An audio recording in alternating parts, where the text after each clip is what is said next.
Hello and welcome to another edition of Lab Rats. It's so exciting to be here. Are you okay, dude? No, I'm not. Welcome to the show. My name is Andy Walker. I'm Sean Carruthers. And this, of course, is the show where we demystify technology and we take it a little bit too far sometimes. We get too excited about the technology, but today it's well merited. Today we're going to be looking at the comparison between SSD, solid-state drives, and mechanical drives, or what was it? I guess magnetic optical, not magnetic. What is the? No, not magneto-optical. That's a different technology, but magnetic. The magnetic, right? Yeah. Sort of the standard hard drive with the platters and the heads and that sort of thing. Yeah. So we're going to look at the two because, of course, you're seeing a lot of computers these days come out. The MacBook Air, all kinds of netbooks come out with these solid-state drives. Mm-hmm. People are like, well, why would I pay more for that and not go with the larger capacity mechanical drives? I might have some answers for you. You might have some answers. In fact, we will both have some answers today. Good. I'm going to actually kind of differentiate between what they look like inside and what they are, and then talk to you about the pros and the cons. Because you're going to be up against this when you buy a device this year, whether it's a tablet or a netbook or a laptop. You're going to have these choices. So yes, we want to bring that to you to demystify it. That's what we're all about, here at Lab Rats. All right. Yes, sir. So there you go. So today, mechanical hard drives versus SSD drives. Today on Lab Rats. Welcome back to Lab Rats. So before we get started, I want to talk to you a little bit about Hover.com. Now, you may have heard me talk about this before. We very often will talk about Hover.com as our key sponsor here on the show. And we urge you to zip on over to these guys. If you've heard about us before and you're like, nah, Hover.com, I don't need that. But, think about actually taking the recommendation and zipping on over there. Check out their domains. They have lots of .coms, .tvs, dot everything, pretty much. Dot a lot. Dot a lot. And, ooh, that can be our new tagline. Could be, yeah. Dot a lot. Dot a lot. I'm sure someone's got that already, though. Maybe. But anyway, we are customers. We love these guys. They're really good. If you're in the market for a domain or personalized email, check them out. They're great. They're really great. So we're going to give you this little coupon code here. If you haven't used it before, if you have used it before and you want to use it again, go grab it. Get 10% off on all of their services there. Use it as much as you like. That's right, exactly. All right, so let's get started with the show. Yes. Now, so we're going to talk about mechanical hard drives versus SSD drives. So yes. Do you want to differentiate between one and the other first? Is that a good place to start? I think it's really important to do this because, as we talked about on the show, a lot of the world is going mobile. Yes. Mobility is really forcing the hand of how we store things. So yes. Traditionally, we've used mechanical drives. Yeah. And we have an old school mechanical drive here for a notebook here. This is just a little device. It's a metal box. Mm-hmm. And has an interface to connect to the computer. Yeah.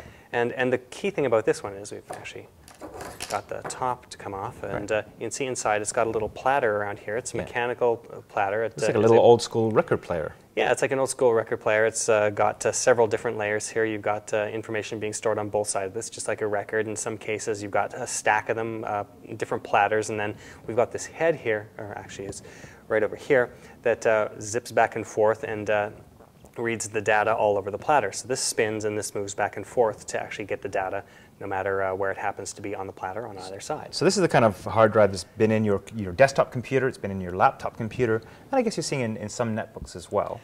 Right, yeah, this is very much the old school traditional style, the one that we've lived with for years and years and years. Capacity up to a terabyte or so? Yeah, on this size, a terabyte is probably the biggest one you'll see. For the most part, it's going a bit higher than that in the future as well. I think you can probably get at 1.5 or 2 by the time you're seeing this, maybe, who knows. Right, okay, good. All right, very good, so that's old school. So that's that. So we've got a motor spinning things inside, and just like a record player, it's got to find the data on there. So. Right. Okay, good. So it's very, very, very mechanical, I guess, the key word. It's mechanical. Yeah. Okay, so we've got another one here, and I'm going to. We've got something here. You notice it's exactly the same size here. It is solid-state drive. So you might be saying, okay, what's the big difference in here? So what I'm going to do here is I'm going to open up the top of this as well.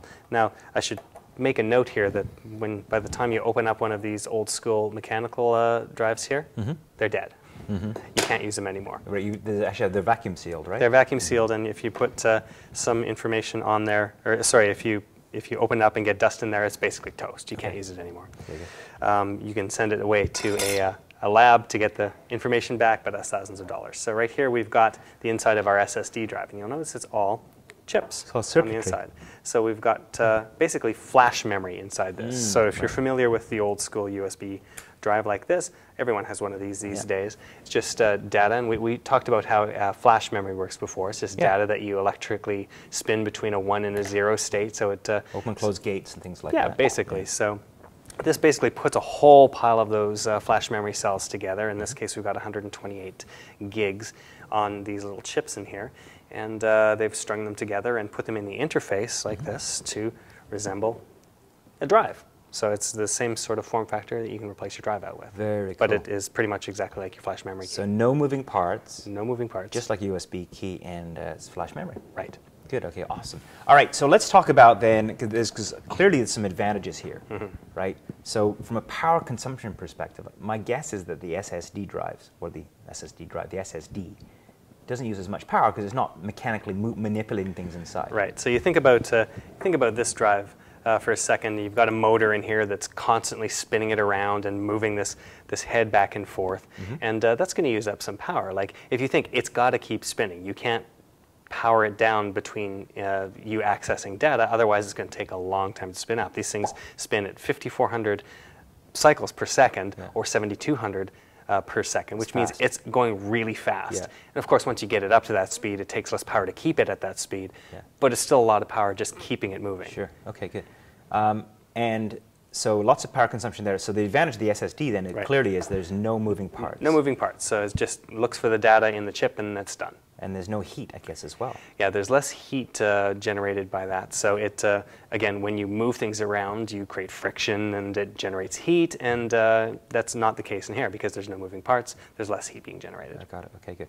Let's talk about capacity then. That's probably the next most logical thing. I think that most people know that if they go and they try to buy a laptop these days with an SSD in it, it's much smaller than your traditional mechanical drive. Yeah, often it is, yeah. So, or the price is higher. Or the price is higher. And these are sort of two related things in this whole thing. So mechanical does have one real key advantage. It's cheap and has high capacity for that. So we're looking at, say, maybe a 500 gigabyte drive in mechanical.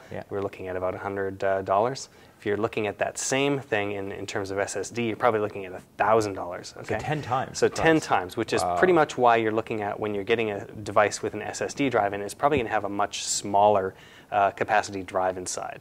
Right. And this is why we're seeing MacBook Air with the SSDs in it. Probably you're going to get the 64 gigabyte one or the 128 gigabyte. If you think about the notebooks that you've bought over the years and the ones that you bought recently, and you think about a 128 gigabyte drive, you're probably saying that's pitiful. It's going back 5 or 10 years. It's going back 5 or 10 years. I want a 1 terabyte drive on that thing so I can store all my data, because a lot of people are moving their entire lives to their notebooks, right? Yeah, sure, of course, of course. And so that's a real huge problem. Disparity here. Now, do you think that that's going to change over time? I think it will change over time. I think there's no alternative then for it to change over time. Flash memory is coming down all the time in price. I mean, 128 gigabyte here is about $500, I think, we're looking at. And back in the day, that would have cost you something like $3,000. Right, yeah. Now, we've seen like a 1.5 terabyte SSD drive, and that's currently sitting about $3,000, $3,500. That'll come down. Sure. It's got to come down. It's the way technology if you works. go back to your USB keys, I remember buying a USB key, 512 kilobytes where, cost you $50. And then all of a sudden you can get a gig for $50. And now you can get 2 or 4 or 6 or 8 gigs for $50. So, it's taking a while for the whole thing to come down in price and the economies of scale to kick in. But I think that, obviously the price is going to drop drastically. At some point, the mechanical drives are going to become, obsolete, I would imagine. And for another key reason as well, and that's one thing we didn't talk about yet, is size, like actual physical size of the devices themselves. So we've got these two things right here again. You've got the mechanical drive and you've got the SSD drive, and you notice the difference in size here. In the SSD drive here, it's all mostly empty space here because it's all on the chips, and you can fit a lot of data in a very small space because it's all chips, and you don't have to build in a motor, you don't have to build in the spindle, you don't have to build in a lot of stuff like we have in the mechanical drive that's just necessary for it to function as designed. And the SSD is often in the same size like this one right here, just to fit into the space left behind by a mechanical drive in your notebook. Interesting, yeah. So if you think about it, one of the things they did when they built up the SSD drive in in the new MacBook Air is they changed it over to a module. And I'll show you that after the break, actually, the size of that thing. You can have like really high capacity things in just a little stick format that looks a little different than a stick of RAM. Yeah. And the reason that you'll want to go to SSD, especially when the price comes down, is because it'll allow you to build smaller and smaller devices. So you've got your iPhone, you've got your other mobile devices that use basically an SSD drive, and it's all flash memory, and they're much, much smaller. Try to imagine putting something like this into your iPhone. Yeah. It's impossible. Yeah, it is impossible, right. So And it would kill the battery too. It would kill the battery. Yeah. So SSD is where everything is going, and especially when we're looking at iPads and we're looking at Android tablets and now the new HP WebOS tablet, these things are going to require bigger and bigger SSD drives in order to stay relevant, and that'll drive the price down. What about actual speed of data, like data access speed? The data access speed on this Flash is actually a much faster in terms of burst mode. So when you go for little bits of data here and there, it can get to it a lot quicker, because when you're looking at something mechanical, again, look at the mechanical model here and it's spinning around. So say you have a bit of data here and then you've got a bit of data over here and then something on the other side. Well, this platter has to keep spinning around for the head to get to it, and it adds something called latency. So there's a lot of waiting as the drive spins around into the right place. Call it seek time, don't they? There's a bit of that, but just getting from one bit of data to the other in a long file. So all the time that adds up on that, compared to this, where it can just basically go straight to the data. Sure. It's an address more than anything else, isn't it? Yeah, it's just you know where it lives. Okay, go get it, and just pull it rather than where it lives. Okay, let's travel there. Okay, now we got it. Right, got it. So what's the practical advice we can give to people out there in LabRats land? You know, is now the time to really say, no, I'm going to go to SSD? Do you want to wait? You know, what's the business case for it? Okay, well, the mechanical drive for a while has still been better for sustained data. So if you're going to be looking at something that requires huge capacities and sustained data throughput, so for example, say something like video editing or something that requires a lot of streaming, then mechanical may still be your choice, because obviously you don't want to get a few terabytes worth of SSD drives at this point, because that's going to be really, really expensive. I mean, you can get external drives. In this case, we've got this one from Kingston. It's a 128 gigabyte external, and you know, so this is a bit smaller than your typical external drive, because again, it's compacted down, doesn't have all the mechanical parts in that. So you can put those external, but it is still more pricey. So your business case on this is, if you need a lot of capacity, then go with mechanical. If you need something that's rugged, because I mean, look at this. You're not damaging this. It's all put there. It's put off a building, still work, right? Yeah, you start hitting this, and you're going to damage the surface of the drive. You lick it. Yeah, you can lick it, and you know, you're not going to be doing that typically speaking, but just drop it while it's running. If it happens to be accessing data at the time, well, it could be toast. Mm-hmm, mm-hmm. So it's more rugged, it's lighter on your power, it's actually smaller potentially than the mechanical drive. So if you really want ultra mobile and you don't need a lot of data, say you're just writing documents or you just have a few things that you want to bring with you at any time, SSD makes a really compelling case. Right, got it. Perfect. All right. Well, there you go. That's your overview from mechanical versus SSD drives for your mobile devices. So thank you, Sean. That was really, really great. Pleased, as always. Okay. All right. So let's take a break. When we come back, we've got a picture of the day, or picture, I should say, clip of the week, and your pictures here on LabRats. Well, welcome back to LabRats. So before the break, you said that you had a little surprise for us. You want to show us, I guess, the SSD in the MacBook Air, right. I suppose, right? So the SSD module, the one that comes with it is either 64 or 128 gig. So rather than something like this, which the MacBook Air previously had when it was an SSD-based device, again, this is designed to replace something the size of an old-school hard drive. Right. They decided to cut out all of the packaging around that and just go with something called a module. And this is basically it. It looks like a stick of RAM. It does, yeah. It's great. So it plugs in on the one side. That's your interface to the computer, and then all of your data is on either side of this. So this is from Otherworld Computing, and it is 240 gig right here. Wow. So that's a lot of data. Now, it's a bit expensive. It's about $579 for this module to replace it. Mm-hmm. You can actually see I did the replacement on this in one of the episodes of How Do I, so if you want more information on that, how to do that, it's all there. But said, imagine this, 240 gig, you can actually even get to bigger ones coming up soon in modules sized like this. And you imagine the leap from something like this that requires a huge package design and industrial design of the device that goes around it in order to accommodate it. So Yeah, very cool. Smaller and smaller devices all the time. Smaller and faster and more expensive. Yes. Oh, well. It'll come down. It better. It will. That's the lovely thing about technology. It always gets cheaper. Okay, good. So, and we have a clip of the week we want to show you from Butterscotch.com. This is an episode of @, which is the show where we go on location to technology shows and sort of show off technologies that we find there. Now, this is a piece that you did, SanDisk, a SanDisk SSD. Yes. So again, we saw a module that they had created again for inclusion in things like tablets and phones and all that. And this one was a 64 gigabyte module about the size of your thumb. But don't listen to me telling you about this now. We can roll the clip and see. All right, let's have a look.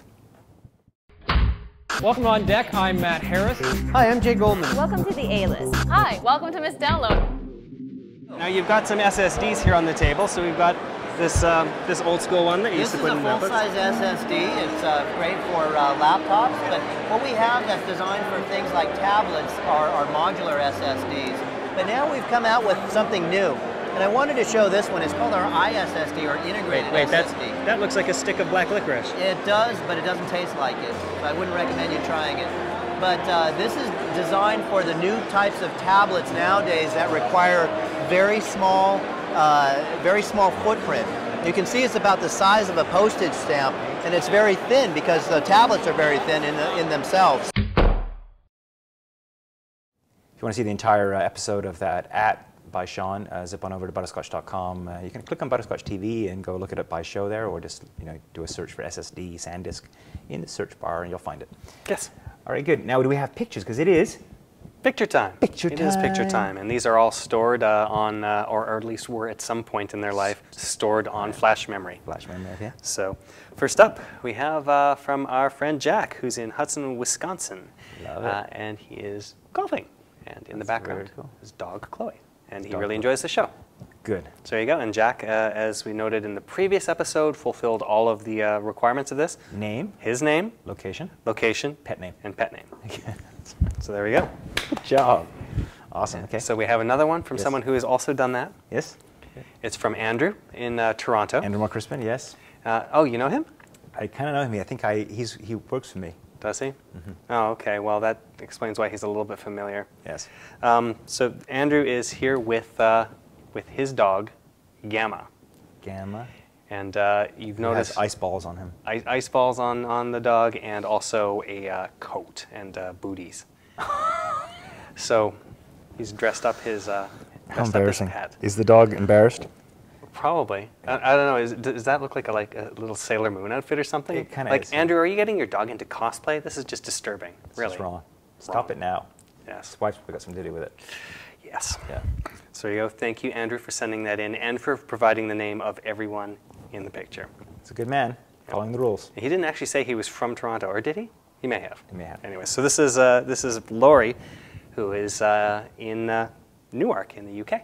Very good. And there's no pets in this picture. There's no pets, but there is a sign that says drug taking is illegal. And it looks like in front of that, is that like a big weed dispenser or something? I don't know. Anyways, I'm not sure. So anyway, stop. Whatever it Lord. is you're doing, do not take those drugs. That's right, exactly. Drugs are So- bad. So Laurie had a question for us about coding. Laurie, the best way to do this probably to get an answer to that question is to go over to ask.butterscotch.com Yeah. and ask the question there. And Butterscotch.com/ask. there you go, butterscotch.com/ask. And if you have a question, you put it there, and then other people will be able to answer it, and not just us. Yeah, and if you want us to answer it, then say, please get Andy or Sean to answer this question as well. Yeah. Of course, there's some things that we're not necessarily specialized in, like Well, coding, we might go, so- we don't know, but how Yeah. about we get somebody else to answer Yeah, it? we have some other people on the team that will probably know some of these things better than we do. So, Yeah. anyways, thanks for asking the question, Laurie. I'm not sure what the answer is at this point. So, What was the question? about how to use Visual Basic to code properly, and I don't know. We I'll don't admit know. that. Don't know, but the people out there to ask that will know the answer to this. There you go. Butterscotch.com/ask. There you go. There you go. Thank you so much. Good job. Good job, Sean. Thank you, Good sir. episode. All right, well, thanks for tuning in this week and pushing play. It would be foolish for us to be out here playing with our hard drives if you weren't out there going, oh, I need something bigger, but I need something faster, but it's too expensive. So thanks for tuning in this week. My name's Andy Walker. I'm Sean Carruthers. We'll see you next time. Are you ready?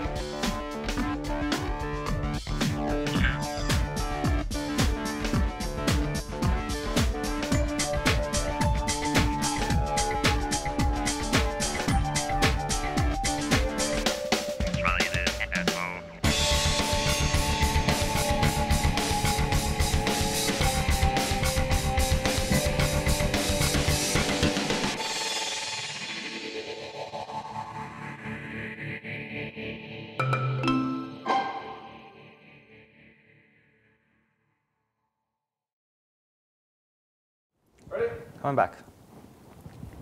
I just need to give Matt a clip of me drinking tea. Okay. I don't know if you ever noticed that there's one of those in every single episode we do in always- the credits. Is that a thing? Sean drinking. It culminated a short while back with one episode where every single clip was me lifting my mug. Is that right? Yeah. And in 5, 4, 3.